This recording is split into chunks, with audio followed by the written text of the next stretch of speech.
क्या आपने कभी किसी राजनीतिक दल को रात के सन्नाटे में हाथ में कैलकुलेटर और फाइलों का पुलिंदा लेकर गांव की पगडंडियों पर चलते देखा है? दिन की चिलचिलाती धूप में जो नेता अक्सर वातानुकूलित कमरों से बाहर नहीं निकलते हुए आजकल रात के 11-12 बजे गांव में खाट पर बैठे नजर आ रहे हैं। इसे नाम दिया गया है रात्रि चौपाल। सत्तारूढ़ भारतीय जनता पार्टी यानी भाजपा केंद्र में अपने 12 साल पूरे होने पर एक नया चुनावी प्रयोग कर रही है। प्रयोग यह है कि इस बार चुनाव सीधे नारों से नहीं बल्कि आंकड़ों की मजबूत बुनियाद पर लड़ा जाएगा। भाजपा एक ऐसा चुंबकीय चुनावी पिरामिड खड़ा कर रही है जिसके सबसे नीचे के हिस्से में वो आम इंसान है जिसे अब नागरिक नहीं बल्कि डेटा या लाभार्थी कहा जाता है। संपूर्ण स्वराज न्यूज में आपका स्वागत है। मैं हूं शारदा प्रसाद तिवारी।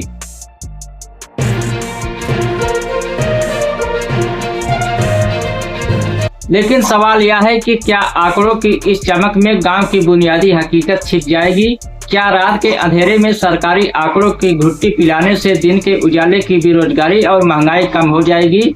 आज संपूर्ण स्वराज न्यूज पर हम इसी आंकड़ों के पिरामिड का एक्सरे करेंगे।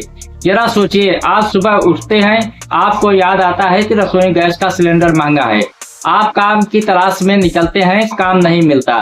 लेकिन शाम को आपके गांव में एक मंत्री जी आते हैं। वे आपको नहीं सुनते, वे आपको एक आंकड़ा सुनाते हैं। वे कहते हैं हमने इतने करोड़ लोगों को मुफ्त राशन दिया, इतने लाख घर बनवाए, इतने करोड़ शौचालय दिए। इसे कहते हैं माइक्रो टारगेटिंग, यानी आपकी परेशानी को एक बड़े नंबर के नीचे दबा देना। भाजपा की रणनीति बड़ी साफ है। विपक्ष जब बेरोजगारी, पेपर लीक या महंगाई पर सवाल उठाएगा तो भाजपा के मंत्री अपनी जेब से आंकड़ों वाली बुकलेट निकाल कर सामने रख देंगे। लेकिन क्या कोई मंत्री जी उन युवाओं के आंकड़े भी इस चौपाल में ला रहे हैं जो सालों से अदालतें और आयोगों के चक्कर काट रहे हैं कि उनकी परीक्षा का रिजल्ट कब आएगा?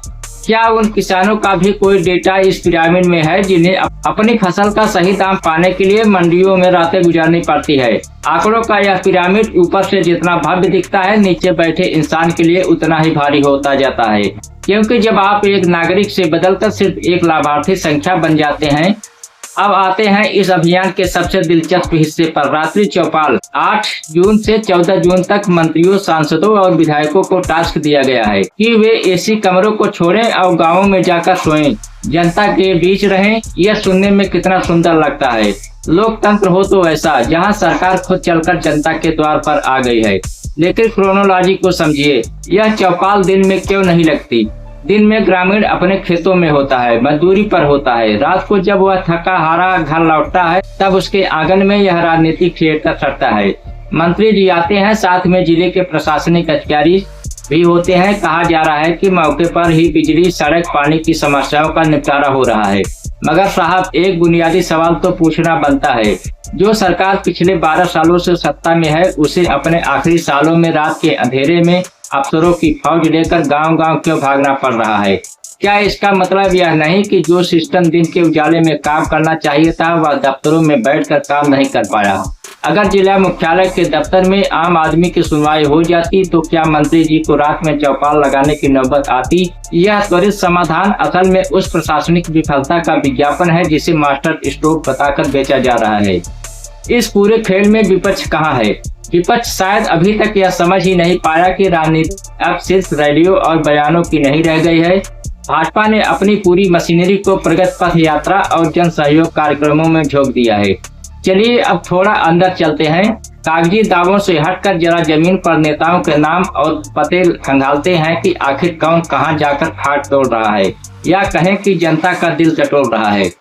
राजस्थान के मुख्यमंत्री भजन लाल शर्मा खुद जयपुर के वातानुकूलित कमरों को छोड़कर कभी जालौर तो कभी डुंगरपुर में खम्बोला गांव में रात के अंधेरे में चौपाल लगा रहे हैं। मुख्यमंत्री जी अधिकारियों की फौज लेकर चारपाई पर बैठते हैं और कहते हैं कि हम मौके पर ही फैसला करेंगे। गोदी मीडिया इसकी तस्वीरें दिखाएगा और कहेगा, देखिए सादगी का नया अवतार। लेकिन कोई यह नहीं पूछेगा कि मुख्यमंत्री जी के वहां पहुंचने से पहले उस गांव की बिजली पानी क्यों गुल थी। क्या बिना मुख्यमंत्री के आए सिस्टम काम नहीं कर सकता? मध्य प्रदेश में भाजपा पिछड़ा वर्ग मोर्चा के प्रदेश अध्यक्ष पवन पाटीदार का पूरा रूट मैप तैयार है। वे नरसिंहपुर, शाजापुर और काली पीपल के नादनी गांव जैसे सुदूर इलाकों में लगातार हितग्राही सम्मेलन और रात चौपाल कर रहे हैं। वह ग्रामीणों को आंकड़ों की घुट्टी पिला रहे हैं कि केंद्र और राज्य सरकार ने आपके लिए क्या क्या किया। उधर जयपुर की बगरू विधानसभा के जगन्नाथपुरा गांव में भाजपा किसान मोर्चा के बड़े नेता राष्ट्रीय किसान चौपाल सजाकर बैठते हैं। किसानों के बीच जाकर उन्हें खेती के विकास के आंकड़े समझाए जा रहे हैं, लेकिन क्या उन चौपालों में आवारा पशुओं के बर्बाद होती फसलों और खाद की किल्लत पर भी कोई गंभीर आंकड़ा दिया जा रहा है? नेताओं के इस गांव प्रवास और रात्रि विश्राम की क्रोनोलॉजी को समझिए। उत्तर प्रदेश के मुरादाबाद से लेकर राजस्थान के सीकर तक जिला कलेक्टर और प्रशासनिक अधिकारियों को बाकायदा आदेश जारी कर जून के महीनों में गांव में रात बिताने और चौपाल लगाने को कहा गया है।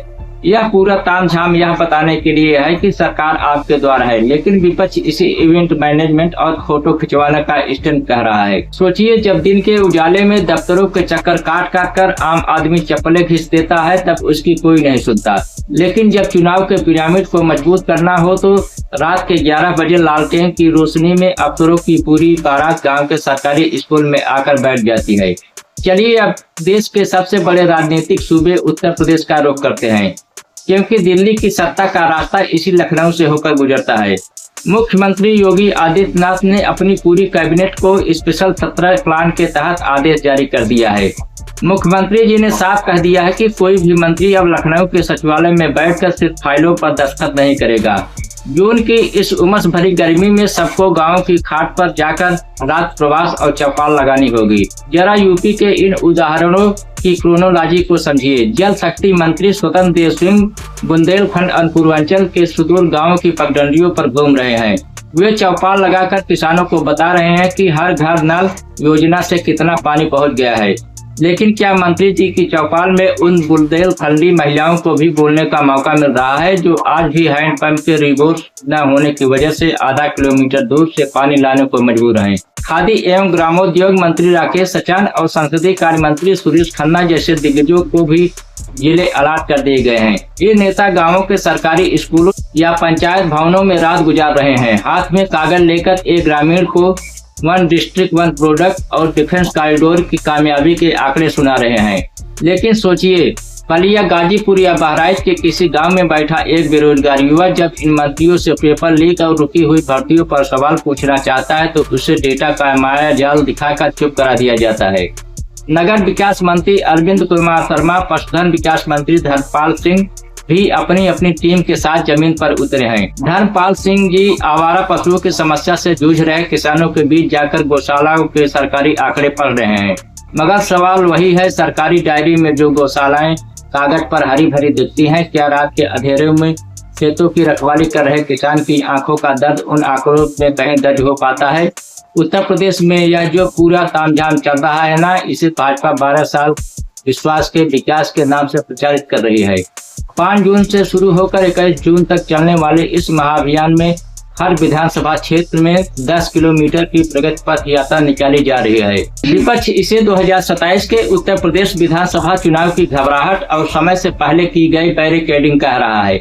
लेकिन आप ठंडे दिमाग से सोचिए, उत्तर प्रदेश का वो आम नागरिक जो दिन भर कलेक्ट्रेट के दफ्तरों में एक अदद आय प्रमाण पत्र या पेंशन के लिए बाबू के सामने गिड़गिड़ाता है, उसे अचानक रात के 11 बजे अपने ही गांव में मंत्रियों और आला अधिकारियों की पूरी बारात सजी हुई मिलती है।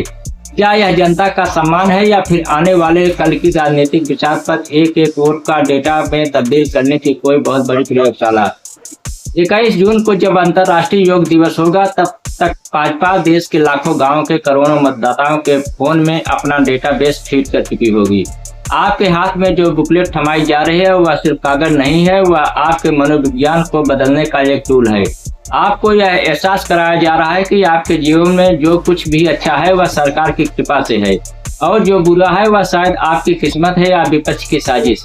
गोदी मीडिया इस पर बहस नहीं करेगा, वह आपको दिखाएगा कि कैसे फला मंत्री जी ने गांव में जमीन पर बैठकर चाय पी। वह चाय की चुस्की की हेडलाइन बनाएगा, लेकिन उसे चाय बनाने के लिए जो दूध और चीनी महंगी हुई है उस पर स्क्रीन ब्लैक कर लेगा।